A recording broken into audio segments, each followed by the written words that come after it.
Okay mga ka-trigger, ito ang inyong Pinoy Firearms Instructor na gunsmith din naman. Bago tayo bumati ay gusto ko munang basahin ang katanungan ni Wilborn Cabil.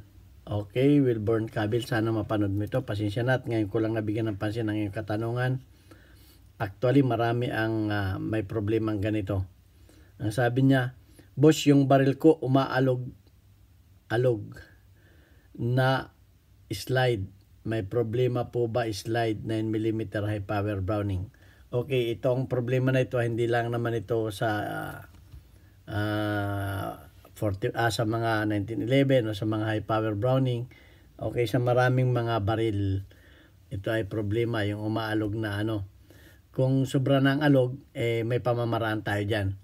Okay, at bago natin yan sagutin, ako muna ibabati sa lahat, lalo tigit sa mga FW, sa mampanig kayo ng mundo, ano man ang oras sa inyong kinalalagyan, tayo po ay mag-ingat at dalangin ko tayo ay walang karamdaman, maayos ang ating kalusugan. Ingatan po natin ang ating kalusugan. Sana tayo ay ligtas sa anumang disgrasya at lalo tigit tayo walang sakit sapagkat pag tayo nagkasakit walang mag-alaga sa atin at may mga pamilya na umaasa sa atin.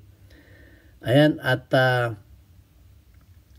gusto ko rin lang magpasalamat sa lahat ng aking mga subscriber na tayo ngayon ay nasa 31,200 plus na. Maraming salamat po sa inyo. At nasa higit na 1,005 ang nadagdag sa ating mga subscriber. Maraming salamat sa mga nanonood ng ating videos. Lalo tigit doon sa mga hindi nag-skip ng ads. Pakiusap ko, wag ninyo skip ang ads sapagkat ang kinikita ko sa YouTube ay itinutulong ko sa 6 na estudyante. Actually, gusto ko talagang maging charity vlogger. Pero ang naisip ko na lamang ay gumawa ng mga content na kagaya nito. At ang kikitain ko dito ay itinutulong ko sa 6 na estudyante. Kaya yung inyong mga hindi panonood ng mga hindi pag-skip ng ads ay nakakatulong kayo. At para doon naman sa mga may gininto ang puso na gustong tumulong, meron po tayo ditong nilagay ko yung GCash number ng anak ko na siya ang tumatanggap ng aking mga padala sapagkat tayo ay nasa Kuwait. Lagi ko sinasabi tayo nasa Kuwait at siya ang nagdi-distribute ng mga pera. Okay? At maraming salamat sa inyo. Doon sa nagpadala, please magpakilala kayo at para mapasalamatan ko kayo. Okay, kasi may nagpadala hindi naman nakalagay ang pangalan. Okay? At gusto ko rin sabihin sa inyo na sapat naman yung kita ko sa aking pagiging firearms instructor dito sa Kuwait. Kaya at ako'y nakapagparal ng 4 na anak, nakapagpatapos na, kaya iba naman ang ating tutulungan. Ayan, at ngayon ay pupunta na tayo sa ating topic sa ngayon. Ang pakiusap ko lamang doon sa magko-comment, stay sa topic. Kung kayo may ibang alam, doon lang tayo sa topic kasi marami rin nagko-comment na parang gusto ipakita yung kanilang galing wala naman sa topic. Stay lang tayo sa topic, ha? Okay, wala naman akong problema sa mga comment ninyo. Kung ibasman ninyo ako, basta dun lang sa topic. Okay? At huwag tayong magbibigay ng bad comment kung pwede. Kasi libre na nga itong ginagawa ko. May mga bad comment pang natatanggap. Medyo masakit-sakit din naman yun. Ayan, at dito na tayo sa puntahan natin yung mga kumakalog na slide. Okay? Kunin natin yung ating 45 para meron tayong references. Okay, meron tayo ditong isang 45 na 1911. Okay, pag tayo humawak ng baril, safety first, tanggalin ang magazine at check ang chamber kung may bala. Okay, wala naman. So, ang ibig niya sabihin itong para malaman ninyo na may kalugang inyong slide, ito, kakalugin ninyo to. O di kaya, talagang kakalugin ninyo na ano, literally na kakalugin ninyo. At lalo na kung wala siyang recoil spring. Halimbawa, tinanggal natin ang recoil spring na niya. Yan, wala na siyang recoil spring, hindi na ano. At yan ay malaki pa rin ang kalog. Medyo annoying at saka yan ay nakakabawas na rin ng sa kanyang precision. So, paano natin tatanggalin yung ano na yan, yung kalog na yan? Okay, may slide tayo dito. So, ang baril niya ay Browning high power, pero wala tayong Browning high power sa ngayon. So, pwede naman niyang magdi-demo tayo gamit ang ibang firearms. Pero ito ay wag ninyong disclaimer, wag ninyo itong gagawin sa Glock. Dahil ang Glock talagang may kaunting kalog, may maliit na kalog yan, may tolerance. Kahit naman na lahat ng baril ay meron talagang kalog yan.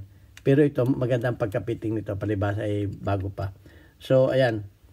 So, tatanggalin natin yung kalog. Ang ibig sabihin, itong slide na to ay ipipiting natin. So, paano ang tamang pagpipiting? Okay, i-demo ko lang sa inyo ha. Hindi natin gagawin ng talaga ng ano. Kasi wala naman tayong ipipiting ngayon. So, magdi-demo lang ako sa inyo. Ibababa natin yung camera dito. Ayan. Okay, ulit ko, wag ninyo itong gagawin sa Glock. Okay, ayan. Kung mapapansin niyo, ito ang ginamit natin na ano. Kukuha kayo ng solid na bakal. Solid ito ay ano lang, tubular lang ito. Pero kukuha kayo ng solid. Pagkatapos, halimbawa ito yung inyong ipipiting. Okay, halimbawa na lang ito. Ay ilalagay ninyo dito. Kinakailangan yan ay may kalog. Okay? May kalog yan. Pagkatapos yan ay kukuha kayo ng yero o lata. Mga ganitong yero, lata, yan, mga ganyan. Pipili kayo ng kapal. Pagkatapos ay gugupitin ninyo ng ganito. Okay, gugupitin ninyo ng ganito. Pagkatapos ay ilalagay ninyo dito. Isisingit ninyo dito yan. At magtitira lang kayo ng kaunting kalog. Okay, magtitira lang kayo ng kaunting kalog. Huwag naman yung sikip na. Pag sikip na yan, hindi na yan kikipot. Kakalkulahin ninyo kung ilan ang gusto nyong ikipot. So, tama lang ito. Ganyan. Tapos ay kinakailangan natin ang vise na malaki. Okay, medyo maliit yung vise ko dito. Ayan yung vise ko dito maliit. Ito ay pandemo lang ito ha. Hindi talaga ito yung gagamitin natin kasi hindi ito papabili. Yan. Pagkatapos niyan ay iipitin natin ngayon yung slide. Iipitin natin sa gato. Yan, ipitin natin ganyan. Paglaki ng gato, paganda. Okay, doon sa bandang ibaba lang. Wag dito sa taas. Doon lang sa bandang railing. Yan. Pag yan ay nakaganyan na, hihigpitan natin si gato. Higpitan natin. Okay, ang purpose nung inilagay natin na nitong ano na ito ay para hindi masobrahan. Kasi pag napasobrahan ay mahirap ibalik. Okay. So, gaganyan natin. Pagkatapos ng ganyan, naipit na natin yan, i-adjust naman siyempre natin sa banda rito. Kung banda yan. Okay? Pag naipit na natin, ay itatrial natin ngayon. Itatrial na natin sa slide. Halimbawa ito. Itatrial na natin sa slide. Kung nabawasan ba yung kalog. Okay? Hindi rin naman maganda yung sobrang kalog. Okay, yung sobrang higpit. Hindi yan maglalaro. Okay, kung nabawasan. Kung sa tingin natin ay kulang pa o malaki pa yung kalog. Halimbawa, malaki pa yung kalog. Magbabawas tayo ng isang spacer. Magbabawas tayo ng isa. Okay? At uulitin natin yung ginawa natin. Uulitin lang natin. Doon lang sa tapat ng railing ha, hindi dito sa taas. Dun lang sa tapat na 'yon. Okay? Uulitin natin. At higpitan uli natin. Okay? Pagkatapos niyan, halimbawa, nagawa na uli natin yung una nating ginawa. Isusukat uli natin. Trial and error. Yan, isusukat uli natin kung ayos na. Ang tanong ay sumikip. Nasobrahan ngayon. Ito naman ngayon ang gagawin natin. Kinakailangan gagawa kayo nito. Alam ba ninyo kung ano ito? Tinanggal ko yung handle nito. Ito ay cutter. Cutter yan, oh. Ngayon, pag yan ay ginanyan ninyo, bumubuka. Okay. Ang purpose niyan, tinan ninyo to. Tinabas ko yan. Ang purpose niyan, pag sumubra, ay ilalagay ninyo dito. Yan, ilalagay ninyo na ganyan kung saan yung bandang sikip. At ito naman ngayon ang iipitin ninyo ng gato na dahan-dahan lang. Kunti lang. Kunting-kunti lang. Huwag ninyong para hindi. Kunti lang, ha. Kunti lang. Huwag ninyo susobran. Kung saan yung sikip, doon ninyo itatapat yan. At ito naman ngayon ang iipitin ninyo para bumuka. Para bumuka ito dahil das pasobra. Pero, ang ko sa inyo ay hanggat maaari ay huwag ninyong pasobran. Hindi baling may kalug na konti. Okay na yon yung kalug. Wag lang talaga yung malaking kalug. Ang ginagawan ko lang ng ganito na paraan ay yung talagang malalaki ng kalug. Yung talagang sobrang luma na. Okay? So ayun, at sana may natutunan kayo. Ito ay isang demonstration lang kung paano ko ginagawa.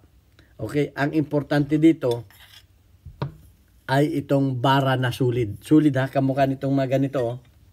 Ito, may mga sukat na ito, may mga sukat na ito na ito mga ganito. Yan. Bara yan ang inilalagay dito. Okay? Meron ako niyan. Okay, yung mga ganitong sulid. Sulid yan, oh.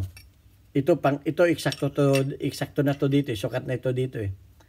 Kahit wala na itong spacer. Okay. Pero wag ninyong gagawin nang wala kayong bar na solido. Wag ninyong gagawin dahil mababasag. Mababasag inyong slide. Pag yan ay nabasag, ay sorry, wag ninyo akong sisihin. Baka sabihin naman ninyo, ay mali yung turo ni firearms instructor. Nasira nabasag. Ay paano? Hindi ninyo nilagyan ito. Huwag kayong mag-ano sa kalkulasyon lang. Kinakailangan precise. Kaya nga maglalagay kayo ng spacer, eh. Maglalagay kayo ng spacer ng mga lata, para hindi sumubra. Okay? So ayan. Nalaman ko na sa inyo ang At ito pa ang isang wag ninyong gagawin. Pag gusto ninyong ipiting, maglalagay kayo dito ng grinding compound. Wag kayong maglalagay dito ng grinding compound. Tapos ikakaskas ninyo, papabalik-balikin ninyong ganun. Gaganon. Wag dahil ang grinding compound ay bumabaon yan sa bakal. Bumabaon yan. Ko na yan. Gamit ng mga mekaniko. Bumabaon yan sa bakal. Kahit brasin ninyo yan, nandun na nakabaon yan. At yun na ang umpisa uli ng pagkakalog. Wag ninyong gagawin yan. Maniwala kayo sa akin at ako'y may experience na sa ganyan. Diyan na naubos yung buko. Wag kayong gagawa ng bakal. Ng grinding compound. Okay?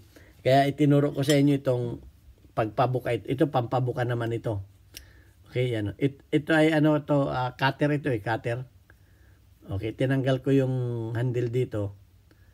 Para ito naman ngayon tinan ninyo, may ipitan niya ng gato. Dito ko inipit yung gato. Okay, marami na itong ginawa. Pero maingat din ito, ha. Ang paghahigpit nito maingat din. Okay, sana marami kayong may natutunan na naman kayo sa akin. At please subscribe yung mga YouTuber natin na kaibigan, si Renegade Oprin Channel at saka si John Sahibert, yung mentor ko sa YouTube. Okay, at yung iba pang magpapa-shoutout dyan ay next time na lang at mahaba na yung ating video. Hanggang 15 minutes lang mga videos ko. Okay, ito ang inyong Pinoy Firearms Instructor. Sana may natutunan naman kayo sa akin. At yung mga magko-comment sa topic lang tayo mag-comment. Okay, at dalangin ko tayo ay ayos ang ating kalusugan, yan ang importante. At mag-iwan ako sa inyo ng katagang God bless us all. Thank you very much.